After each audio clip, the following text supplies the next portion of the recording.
Saudações filosóficas, a tentativa de compreender a mudança, o movimento, a passagem das coisas, este devir aparentemente universal, sempre constituiu uma preocupação no âmbito da filosofia. Mas é sabido que os filósofos lidam com conceitos e procuram fornecer uma compreensão ou um sistema que torne o mundo inteligível.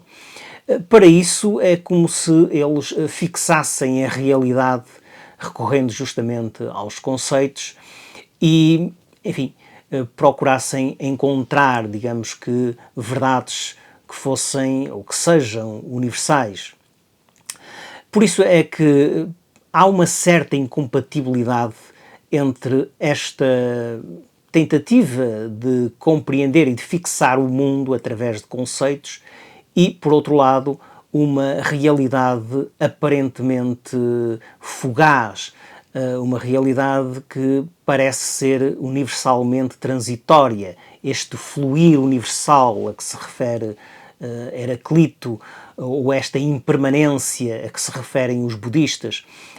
Talvez seja por isso que Santo Agostinho dizia que se lhe perguntassem o que é o tempo, ele não saberia responder, sabendo, no entanto, responder se não lhe perguntassem.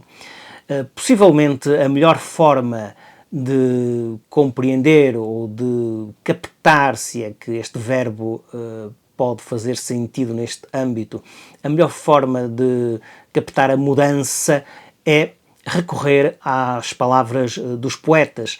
Vamos falar de três poemas de três poetas portugueses, concretamente Sá de Miranda, Eugênio de Castro e Camilo Peçanha, poemas esses que, enfim, nos dão uma imagem ou procuram, no fundo, fornecer uma intuição do que é essa mudança contínua e universal, do que é esse devir, esse fluir interminável. Então, o poema de Sá de Miranda reza o seguinte: o sol é grande, caem com a calma as aves, do tempo em tal sazão que sói ser fria. Esta água que de alto cai acordar-me-ia, do sono não, mas de cuidados graves.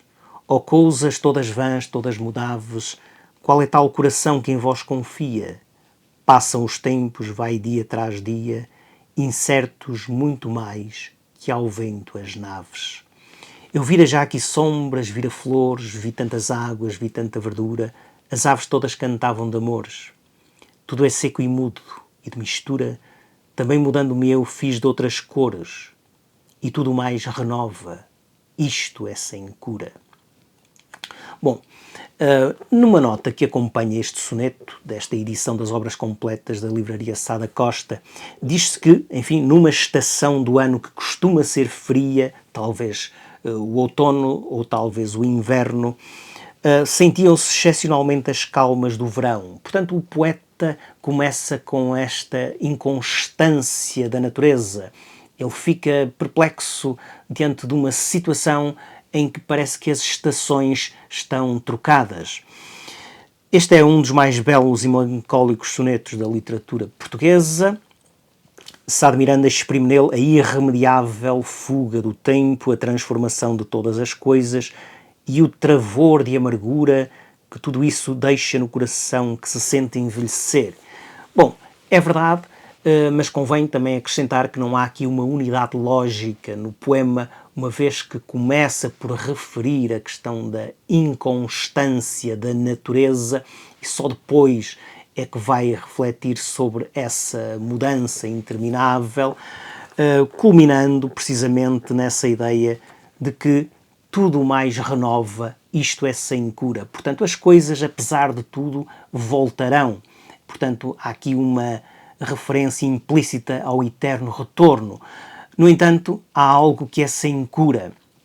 E o que é sem cura? Certamente é a vida do poeta. O poeta envelhece, vai mudando de cor e isto é irremediável. Certamente que este verso é profundamente melancólico, já que o poeta reconhece que tem uma doença que é, de facto, incurável, para a qual não há remédio. Certamente que se nós tivéssemos, enfim, uma visão do mundo como é recomendada pelo budismo, ou seja, contemplar a impermanência, viver num absoluto desapego, esta sensação de doença talvez desaparecesse. A pessoa só sente que a vida é uma doença precisamente porque é uma perda contínua, e essa perda contínua pressupõe que de facto há coisas que nos pertencem, há coisas a que estamos apegados e que consideramos que são nossas. Eliminar o apego será também uma forma de eliminar a doença, pelo menos esta doença que se sente diante da impermanência. Bom, é curioso que um poeta que também viveu, nasceu no século XVI, mas é posterior a Sá de Miranda, chamava-se Francisco Rodrigues Lobo, e escreveu um soneto, enfim, em que fala com o Tejo, e a determinada altura diz o seguinte, ou pelo menos nos tercetos diz o seguinte: já que somos no mal participantes, sejamos no bem, oh, quem me dera que fôssemos em tudo semelhantes, virá então a fresca primavera, tu tornarás a ser quem eras dantes, eu não sei se serei quem dantes era. Portanto, Francisco Rodrigues Lobo reconhece que as coisas voltam, as coisas da natureza, mas ele poderá não voltar.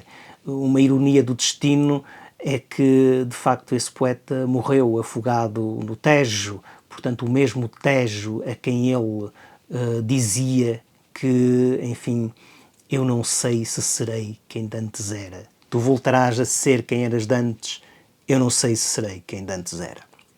Bom, o segundo poema que vamos referir é de Eugênio de Castro. Eugênio de Castro nasceu no século XIX, viveu grande parte da vida no século XX, e escreveu um poema que é muito significativo. Ele escreveu o seguinte: murmúrio de água na clepsidra gotejante, lentas gotas de som no relógio da torre, fio de areia na ampulheta vigilante, leve sombra azulando a pedra do quadrante, assim se chegou a hora, assim se vive e morre. Homem, que fazes tu? Para que tão doidas ambições, tanto ódio e tanta ameaça? Procuremos somente a beleza, que a vida é um punhado infantil de areia ressequida, um som de água ou de bronze e uma sombra que passa. Bom, o poema é extraordinário, ainda que tenha algumas imagens um pouco convencionais, mas não deixa de ser, de facto, uma reflexão interessante diante desta mudança contínua das coisas. E qual é a solução que Eugênio de Castro propõe? Procuremos somente a beleza. Portanto, é uma solução de caráter estético, ainda que se possa dizer que existe uma dimensão estética de todos os valores.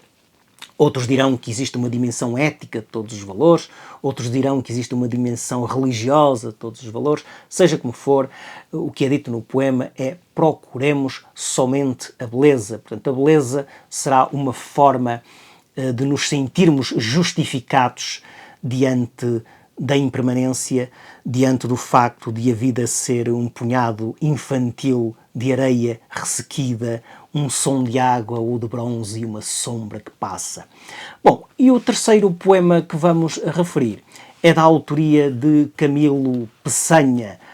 Tal como Eugênio de Castro, Camilo Peçanha também esteve ligado ao simbolismo, e este poema, que se encontra, enfim, no livro de poesia de Camilo Peçanha, intitulado Clepsidra, este poema diz o seguinte: imagens que passais pela retina dos meus olhos, porque não vos fixais? Que passais como a água cristalina por uma fonte para nunca mais?